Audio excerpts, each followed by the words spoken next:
اعوذ باللہ من الشیطان الرجیم بسم اللہ الرحمن الرحیم۔ پیارے بچوں، السلام علیکم ورحمۃ اللہ وبرکاتہ۔ پیارے بچوں، آج ہم چوتھی جماعت کا اردو پڑھنے جا رہے ہیں، اور اس کا جو ہمارا سبق ہے وہ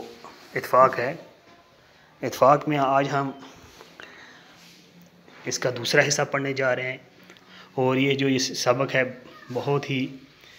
ہمیں ایک سبق دیتا ہے کہ ہمیں آپس میں اتفاق سے رہنے سے کون کون سے فائدے ملتے ہیں۔ پیارے بچوں، یہ سبق ہم نے اس کا ایک حصہ آلریڈی پہلے والے ویڈیو میں آپ نے دیکھا رکھا ہوگا، اور اس کا وہ دوسرا پارٹ ہم اس کو انشاءاللہ آج پورا پڑھیں گے۔ اور میں آپ کو آپ کی یادداشت کے لیے، یعنی آپ کی یاد دہانی کے لیے اس کو میں پھر دوہرا رہا ہوں کہ جو ایک شخص ہوتا ہے، اس کے 7 بیٹے ہوتے ہیں اور 7 جوان ہوتے ہیں،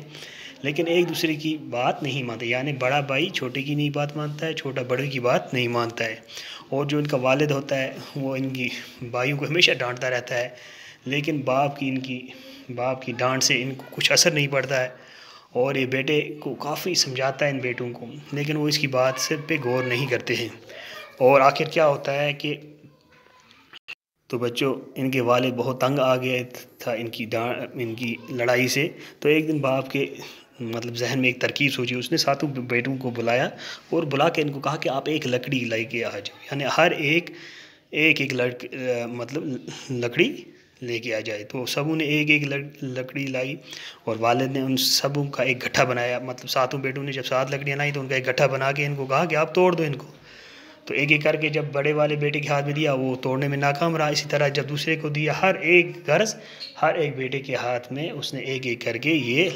لکڑیوں کا گٹھا 7 لکڑیوں کا گٹھا دیا، لیکن کوئی بھی توڑنے میں کامیاب نہیں ہوا۔ تو اصل میں کیا تھا، والد ان کو یہ دکھانا چاہتا تھا کہ جب آپس میں آپ اتفاق رکھو گے تو آپ کو کسی بھی کام کو کرنے میں مشکلات نہیں ہوگی۔ تو اس کا مطلب یہ ہے کہ جب آپ اتفاق سے رہو گے، آپس میں لڑائیاں جھگڑے نہیں کرو گے، ایک دوسرے کے احترام کرو گے، عزت کرو گے، تو اس سے آپ زندگی بھر کامیاب رہو گے۔ اور اگر آپ نے ایسا نہیں کیا تو کیا ہوگا، تو آپ ناکام ہو جاؤ گے، کیونکہ اتفاق سے رہنے کے بہت سارے فائدے ہیں۔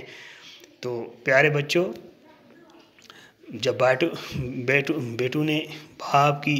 یہ سب ترکیب، یعنی یہ لکڑیاں لانا، پھر جمع کرنا، پھر گٹھا بنانا، پھر گٹھے کو توڑنا، پھر گٹھے کھول کے ایک ایک کر کے پھر توڑنا، تو لکڑیوں کا توڑنا، تو غرض ہر ایک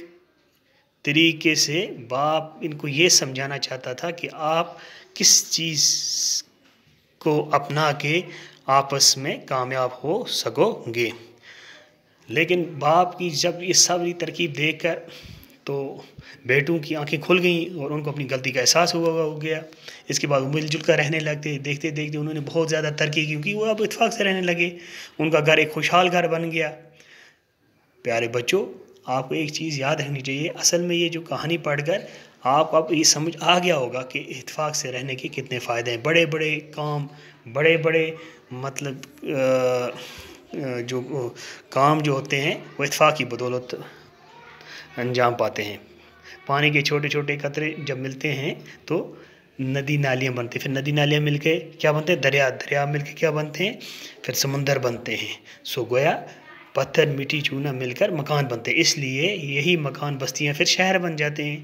اگر ہم اینٹیں الگ رکھ رہے ہیں، پتھر الگ رکھ رہے ہیں، لوہا الگ رکھ رہے ہیں، تو اس سے ہمارا مکان نہیں بنے گا۔ غرض ہم سب چیزوں کو ملا کے ایک مکان کی شکل بنا سکتے ہیں۔ پیارے بچوں، یہ سب اتفاق کی بدولت ہوتا ہے، نا اتفاقی کمزوری کی علامت ہے، اور نا اتفاقی سے کام بگڑتے ہیں۔ گویا ہم سب کو یہ چیز ذہن میں رکھنا چاہیے، ہمیں اتفاق سے رہنا چاہیے، ہر ایک کا احترام کرنا چاہیے، جو کہا جائے اس کو ماننا چاہیے، جو بڑے کہیں ان کو ماننا چاہیے، اور چھوٹوں پہ شفقت کرنی چاہیے۔ پیارے بچوں،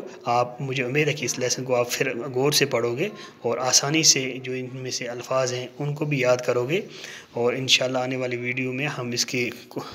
سوالات کریں گے۔ باقی وسلم، السلام علیکم۔